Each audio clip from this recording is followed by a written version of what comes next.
Donald Trump speaking at the National Rifle Association convention in Louisville, Kentucky, in May 2016.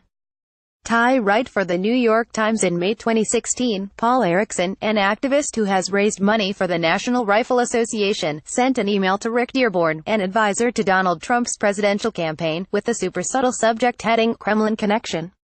As the New York Times reported last December, Erickson wrote that Russia was, quietly but actively seeking a dialogue with the U.S., and planned to use the NRA's annual convention in Louisville, Kentucky, that month to make first contact with the Trump camp. At the convention, Donald Trump Jr. met with Alexander Torshin, an ally of President Vladimir Putin of Russia, reputed mobster and deputy governor of the Russian Central Bank. This is one of those episodes that is easy to lose track of amid the avalanche of evidence connecting the Trump administration and Russia. It takes on new significance because of an intriguing, potentially explosive article that McClatchy published Thursday headlined, FBI investigating whether Russian money went to NRA to help Trump. We know of numerous secret communications between members of the Trump campaign and Russia, and favors asked for and received. This, however, is the most significant hint of a money trail.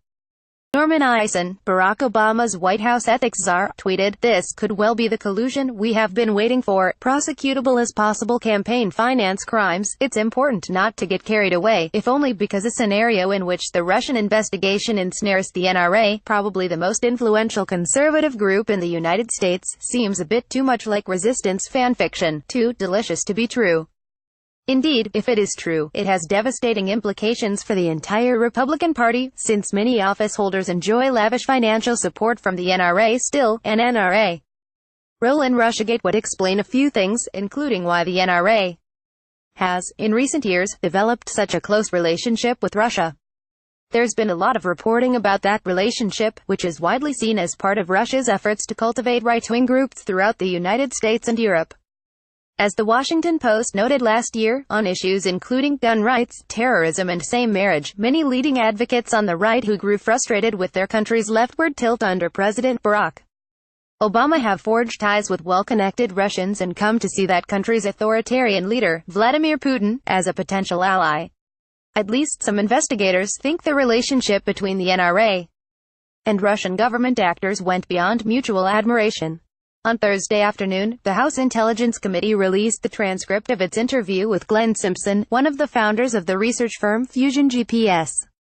The transcript of Simpson's interview with the Senate was released last week. In it, Jackie Speier, Democrat of California, asked Simpson about Russia's interest in the NRA.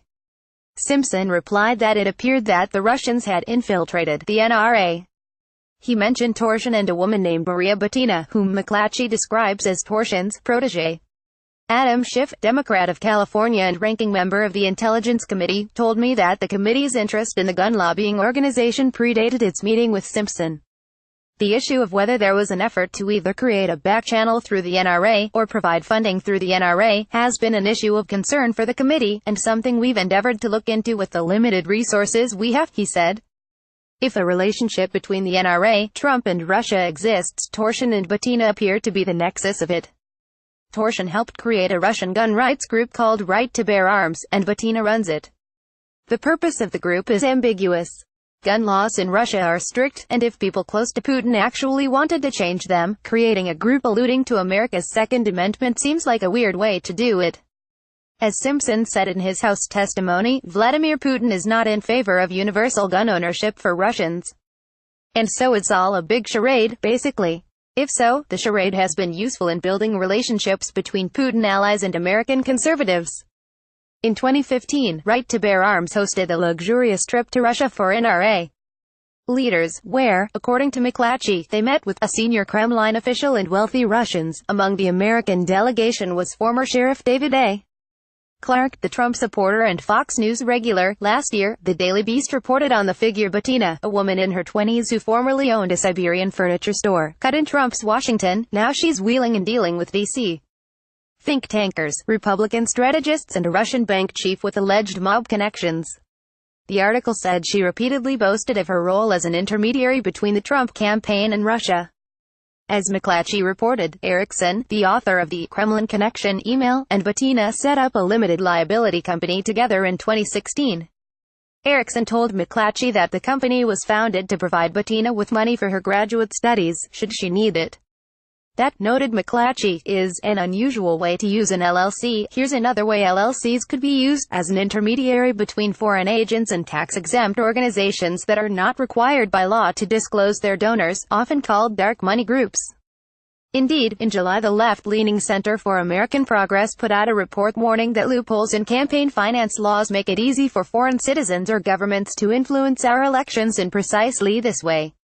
Speaking of the FBI's investigation into the NRA, Liz Kennedy, the senior director of democracy and government reform at the center, told me, "If this investigation in fact finds that illegal behavior occurred, this would really be the kind of illegal foreign spending that we were warning would happen." During the Obama administration, Senate Democrats twice tried to pass the Disclose Act, which would require greater transparency about the sources of political donations. Both times Republicans filibustered. Of all the so-called dark money groups involved in the 2016 election, none spent more than the NRA.